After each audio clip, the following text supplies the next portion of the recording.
Good evening. Welcome. Thank you for joining us tonight, and hello to everyone online. Thank you, Abbot David, for asking me to give this talk. Thank you to Paul, my teacher, for your patience working with me through this topic. Thank you to everyone who worked and arranged for the interpretation and setup so I could sign this talk. Tonight's topic is birth and death, as seen from the Han. A complex topic for sure. Fortunately, the writing on the Han is short, but it says a lot using 4 short sentences. Personally, I like the Han because I can feel when it's hit, and I feel connection. The Han is a thick wooden board, hung using a rope. It's hit using a mallet. When people hear the Han, they stop their activity, then go to the Zendo for meditation. During the pandemic, everyone started sitting and working in their rooms. I missed feeling, seeing the Han, so I put a picture of it on my computer to remind me. The Han is usually hung near the Zendo. Anyone walking past will have the opportunity to hear, see, and read the Han. It says, "Great is the matter of birth and death, quickly passing, gone, gone. Awake each one, awake. Don't waste this life." 4 simple sentences for study, all designed to encourage you to wake up about the true nature of birth and death. The sound of the Han says, "Go to the meditation hall." But the beat teaches time is short. How? The hit starts slow. Pow, pow. Life seems forever. Then the speed increases. Pow, pow, pow. We recognize impermanence. Then, at the end, pow, pow, pow, pow. Life happens again quickly, then stops. Life is gone. So the Han summons us to Zazen first, then offers its 4-part lesson. If anyone listening tonight is not yet familiar with Zazen, I encourage you to attend an introduction to Zazen class. It's worth it, okay? Zazen applies to birth and death. And why? Sitting again and again and again, one eventually discovers his consciousness is not truly his identity. Understanding that has a big impact on one's perception of birth and death. You can observe birth and death during one meditation period. How? Breathing. The bell for start and finish meditation. A thought arrives and then leaves. every start and finish. It's a birth and a death. So, the first suggestion from the Han, sit. Zazen. Okay? Now, let's examine the writing on the Han. The first sentence says, "Great is the matter of birth and death." Why great? The lesson on the Han is written big, encouraging you to notice it. Also, it's hit loudly. So the Han is shouting, this is an important lesson. Realizing the true nature of birth and death is essential. If one realizes birth and death, they also understand impermanence. Everything that we study here has some connection to impermanence. Our Western culture encourages minimizing death. Your aim is to counter that tendency.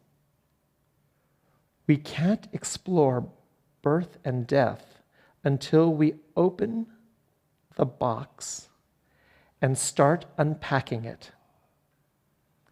Life will provide you continuous opportunities to see impermanence. When we explore, we begin to have close contact with death. Contact plus the experience inside the body. And Zen teaches that the body and mind are the same. Just one body-mind. And remember, birth and death happen to the body-mind.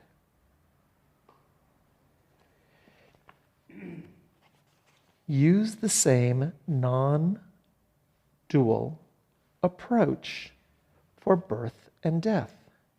Think of them both as one single coin. If you try to have only birth or only death, you can't. The coin has a head. The coin has a head and a tail. Birth and death are inseparable. But we see and experience either heads or tails of the coin during any moment. If you try ignoring or minimizing birth and death, that will not succeed. Why? You're a student of Zen. Your practice will naturally increase your perceptive skills, and you become more sensitive to death. Thus, it becomes more difficult to avoid and easier to notice. Therefore, I suggest not avoiding the thoughts and feelings about death when they arise. The second sentence says, quickly passing, gone, gone.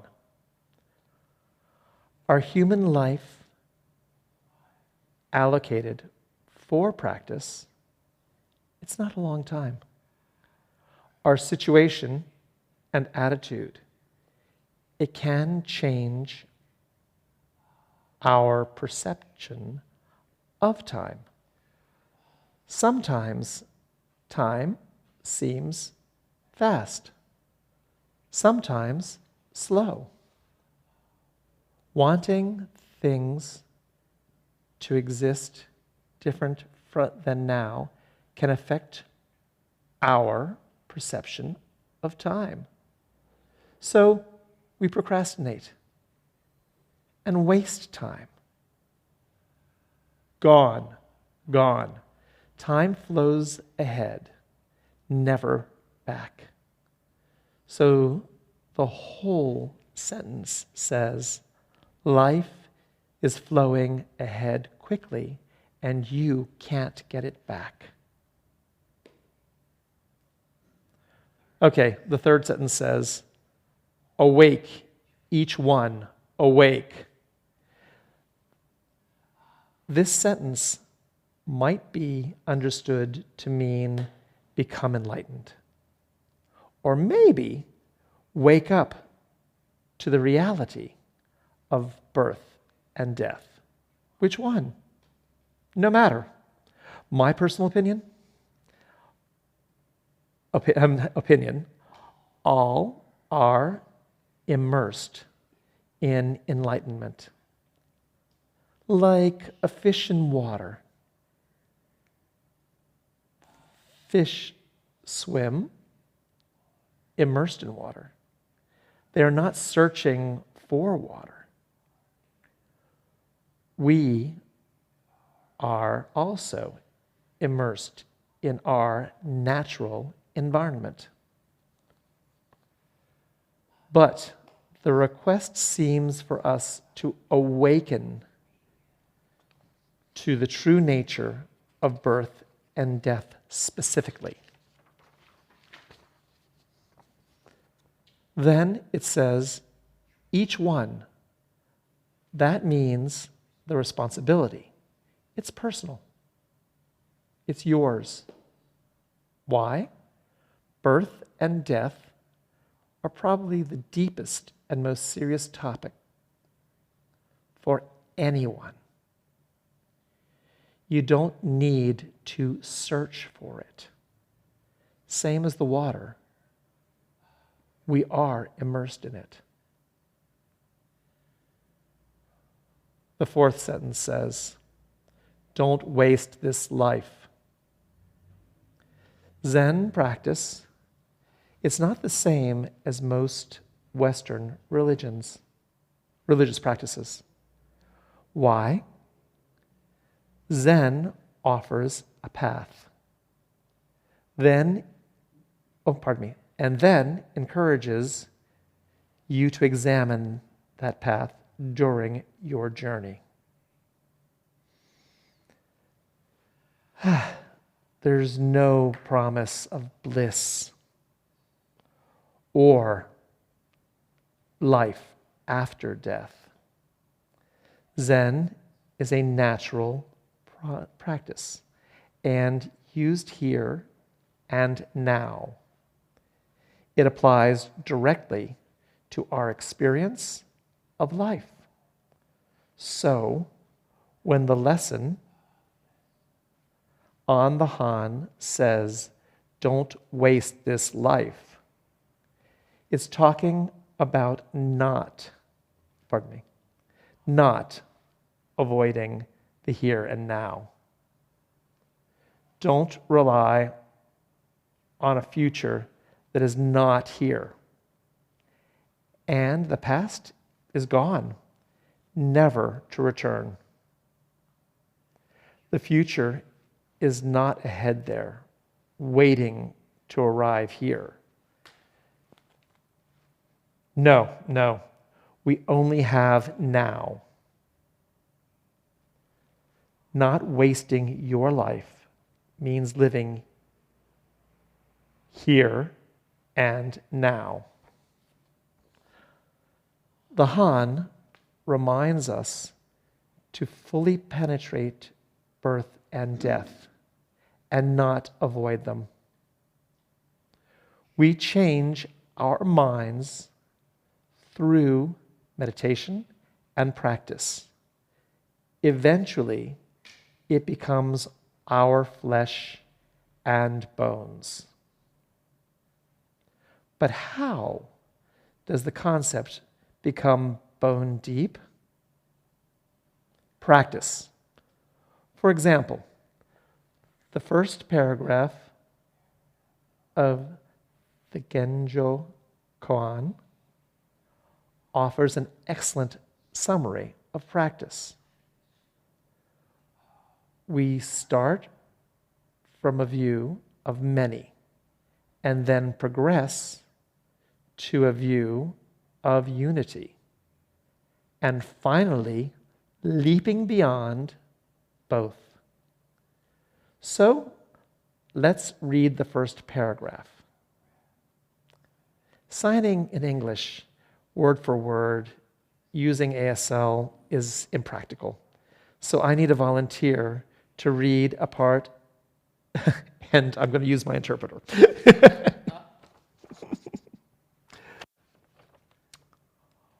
All things are Buddha Dharma. There is delusion and realization practice, birth and death. There are Buddhas and there are sentient beings. The myriad of things without abiding self. There is no delusion, no realization, no Buddha, no sentient being, no birth and death.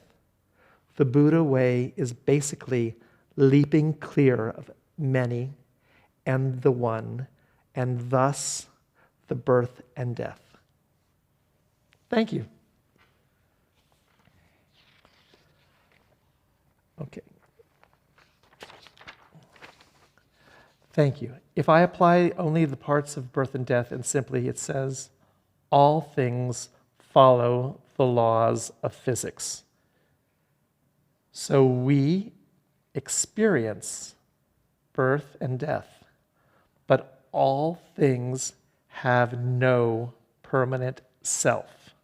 So there is no one born and no one to die. However, practicing the Buddha way results in leaping beyond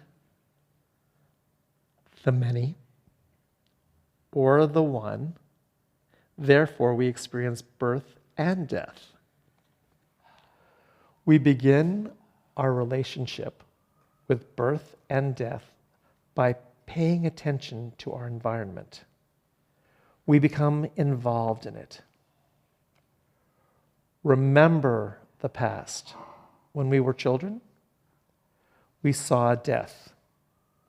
We lost pets, killed bugs, and saw dead animals on the road. And we saw birth. Puppies and kittens are born.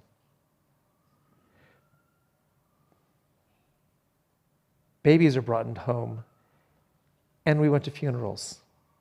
Eventually, we all become older, and death becomes increasingly real. When we practice and agree to show up, we begin to experience impermanence directly. We begin to touch it and know how it feels inside.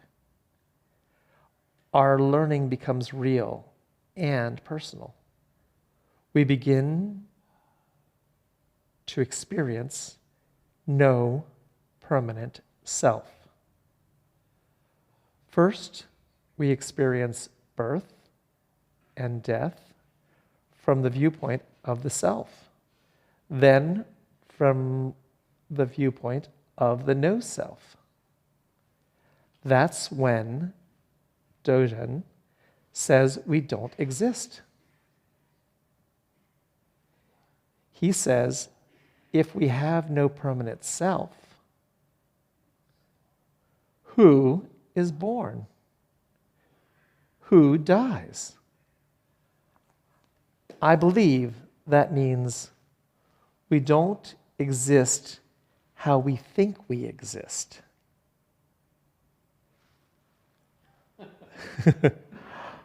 I'm Keith, but there's no substance called Keith. I'm completely made from non-Keith things. Naturally, I have consciousness and self-awareness, but it changes and is new again constantly. And someday it shall end. Dogen's third viewpoint, we leap beyond the many and the one. Leaping beyond means accepting the many and the one both. If you try to label one true and the other false, you try to create a coin that has only one side.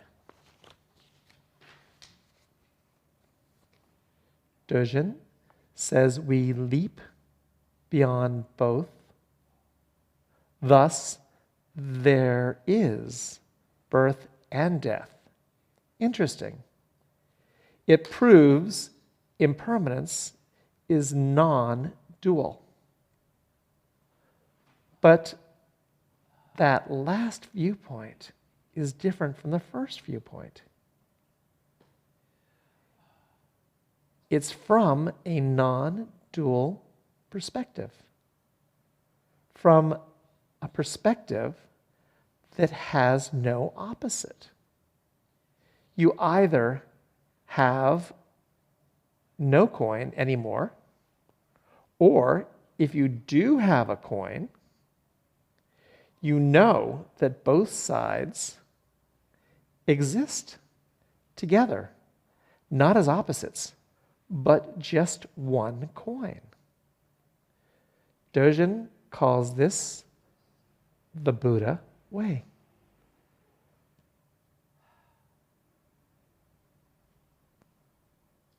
Oh, we leap beyond our either or thinking.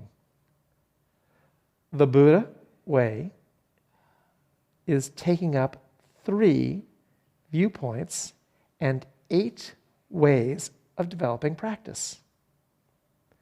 They are called the 4 Noble Truths. First one, suffering exists. Second one, craving causes suffering. Third, we can reduce suffering. Fourth, the way is to practice the Eightfold Path. Our time is limited, so I'll save the deeper explanation for another talk. So, understanding suffering and how it operates, we change our relationship with birth and death. Why? Practice leads you to yourself. You are unique and complex. You are many, and you are also one. Imagine Indra's net. A net that fills the whole universe. Then imagine each knot has a diamond. Each diamond reflects all other diamonds in the net. Look at one diamond and you see all the diamonds.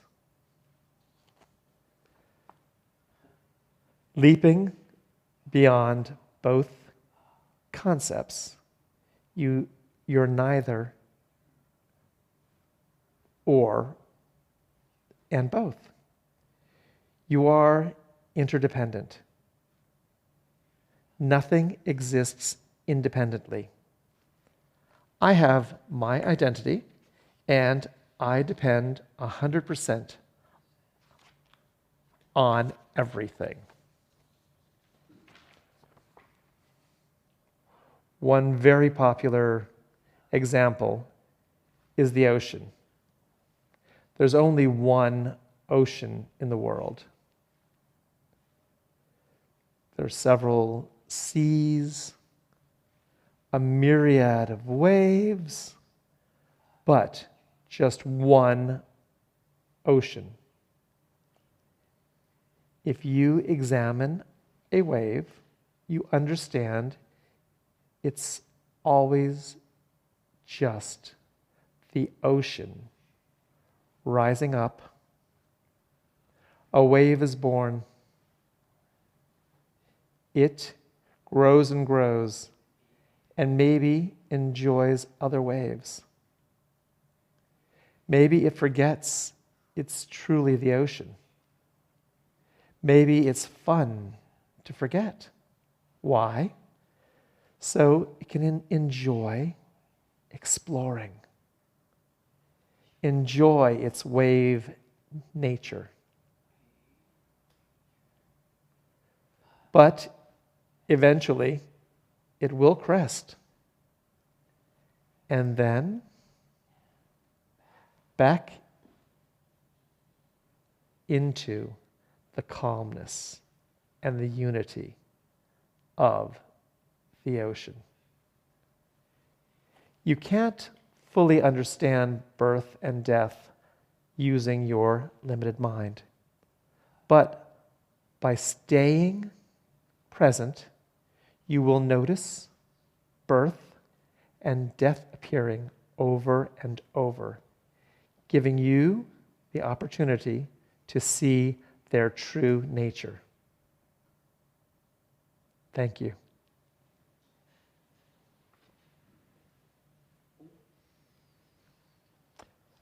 Do we have time for questions? There is some time for questions. If you would like to ask a question, please raise your hand and I will bring the microphone over to you.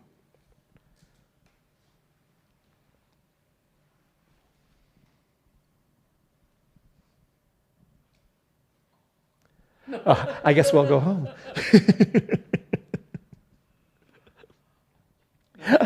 I'm a little chicken anyway, so. Don't all raise your hands at once.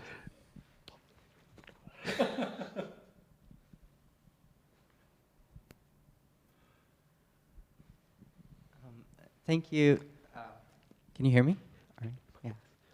Yes, yes, fine. Hi. I'm so sorry. What I was going to ask was, I really like the metaphor about diamonds, but why contemplate? I guess if Zen is all about now and here, what's the point of contemplating the nature of universe, whether it's connected or not? Ooh. I didn't understand all the questions, so 1 second. You liked the net. Do you want me to repeat the question? Zen, focus here and now. But you talk about the universe and the diamonds. How is it incompatible with here and now and the whole universe and the diamonds? How do they fit together? There's only one diamond. Really. That's the truth of it all. We experience a myriad and a net, but really, there's just one diamond. Ever. There's only now. Is that understandable? Does that answer your question? Okay, thank you.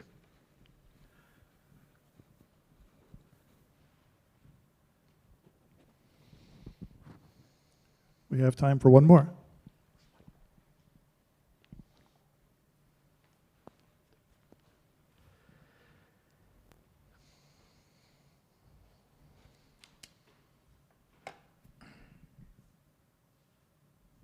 This has been beautiful. You have described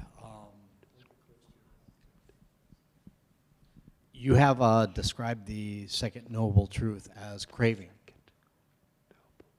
What does that word mean? I'm sorry, I didn't hear you. I'm just wondering, you described the second noble truth as craving, and what does that word mean? Because it has a different meaning in everyone's mind. I'm just trying to get a greater understanding of your idea. Oh, being not satisfied. Wanting what's not real. Wanting what is not as is, you know? Life presents things. If we could just change them, fine, change what you can. But if you can't change and you want change, we suffer. It's frustrating. You crave. So for me, that means to see everything. And if I can avoid the label, it's to accept with no concept. And then there's no craving. But the first time I want to change and I wish it was different, forget it. Everything goes just wacko. But if I go, and see the beautiful trees, I forget the label. I'm like, oh, wow. I couldn't crave anything more. It is what it is. It's there. So, and I think the names become the problem. And that's why I said craving. Is that understandable? Most definitely, you describe things very simply. Thank you. Anyone else?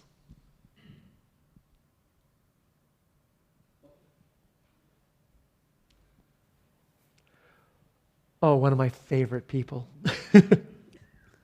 One of my favorite people. But that's not going to help. Right. Yeah, we're connected. Yeah.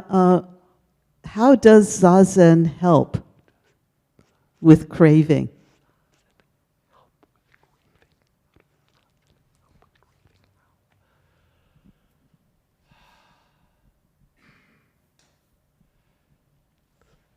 Several ways.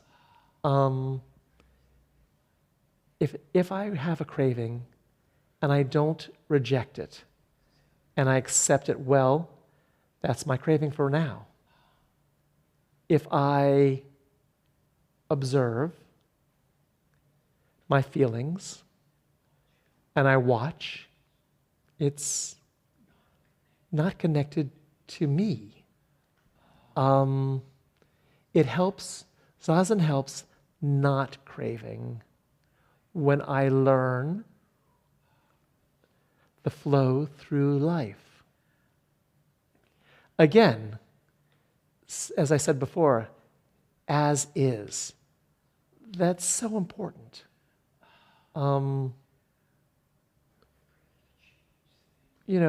free to change things.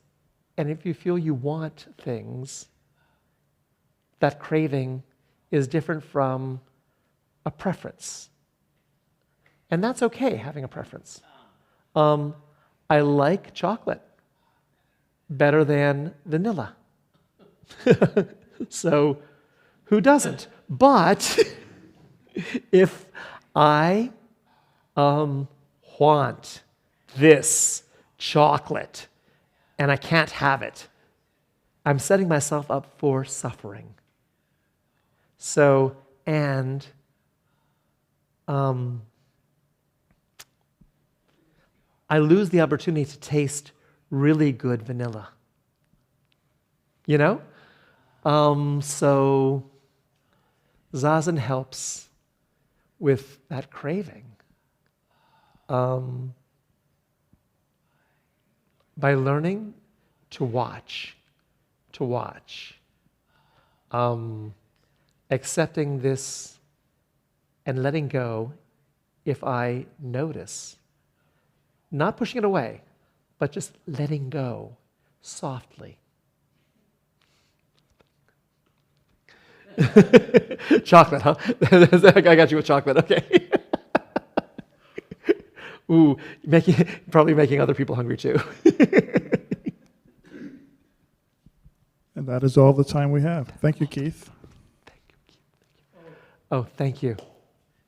Thank you all. I had great fun. I really appreciate all of this.